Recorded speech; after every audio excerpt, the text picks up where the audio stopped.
Breaking news that has shaken all of Europe. NATO has been put on alert and urgently called to prepare for war with Russia. NATO Secretary General Mark Rutte addressed the alliance partners and directly stated, quote, "NATO is Russia's next target." We need to be prepared for a large-scale war, similar to World War II. At the same time, European intelligence has directly stated that the hybrid war Russia is waging in Europe may not just be a series of one-off operations driven by tactical considerations. Individually, all these operations may look like pinpricks, but together they form a picture of strategic escalation.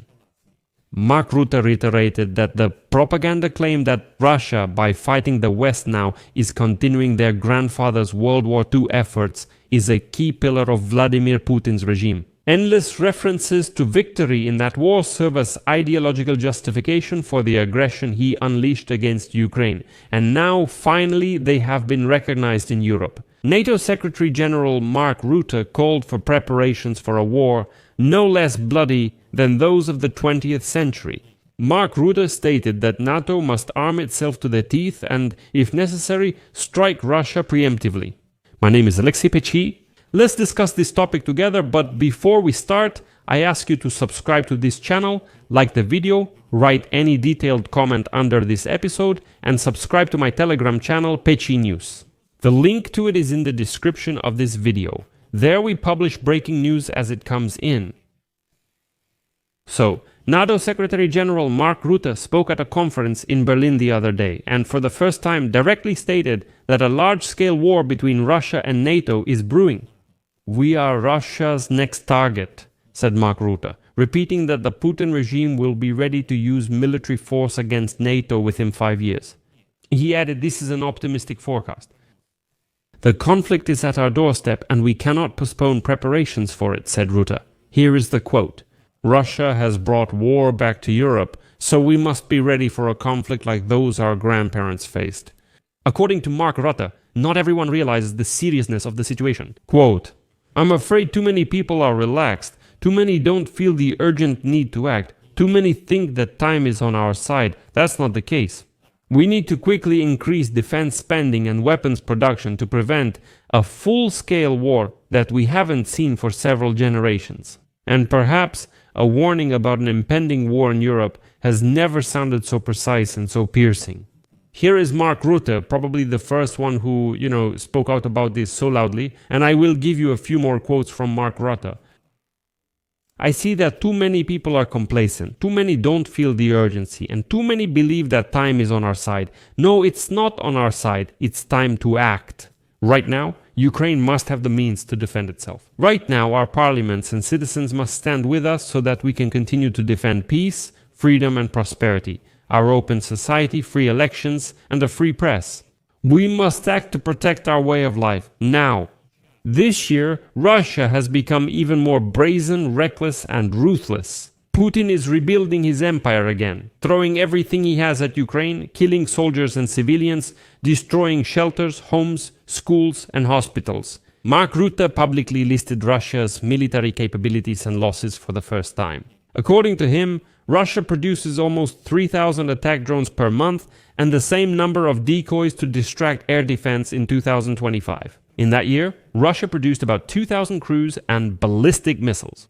Rutte says Russia has lost 1.1 million people and is currently losing about 1,200 people daily. Here's a quote. "If Putin is willing to sacrifice ordinary Russians like this, then what is he preparing for us? How does Putin manage to continue his war?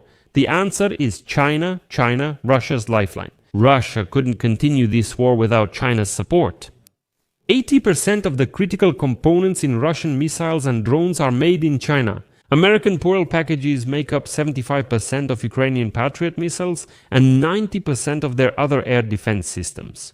I expect that more allies will contribute to the PUREL program and increase their support for Ukraine. We must strengthen Ukraine so that it can stop Putin. If Putin subjugates Ukraine and reaches our borders, we will be dreaming of those days when we only had to spend 3 to 5% of our gross domestic product on defense. Don't forget, Ukrainian security is our security." Then Mark Rutte praised European arms production, especially noting Germany, which under Friedrich Merz has truly shifted to a wartime footing. And another quote from Rutte: "The war is already at our doorstep. Russia has brought war back to Europe. We must be prepared for a scale of war that our grandfathers and great-grandfathers faced, a conflict that will affect every home, every worker. Destruction, mass mobilization, millions displaced, immense suffering and huge losses. Listen to the sirens in Ukraine, look at the bodies being pulled from the rubble, think about the Ukrainians who will go to sleep tonight and not wake up. Tomorrow, it is my duty as the Secretary General of NATO to tell you what awaits if we do not accelerate investments in defense and support for Ukraine." And, when I listened to Mark Rutte's address, I literally got goosebumps. Because he is the first one who stated so directly that a huge war is approaching Europe.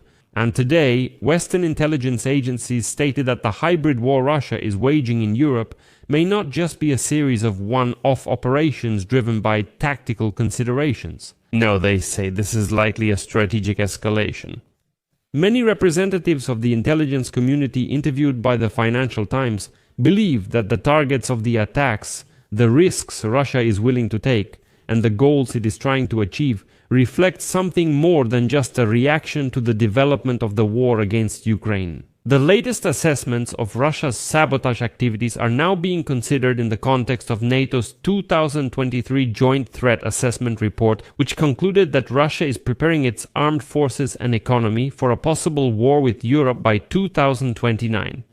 And here, the Financial Times cites one of the incidents when European counterintelligence uncovered an operation in which packages containing flammable magnesium compound sent from Lithuania exploded at Dalsy-Hillblum-Lynn logistics centers in Poland, Germany, and the United Kingdom. The saboteurs, overseen by a Russian operative, were found with an additional 6 kilograms of explosives.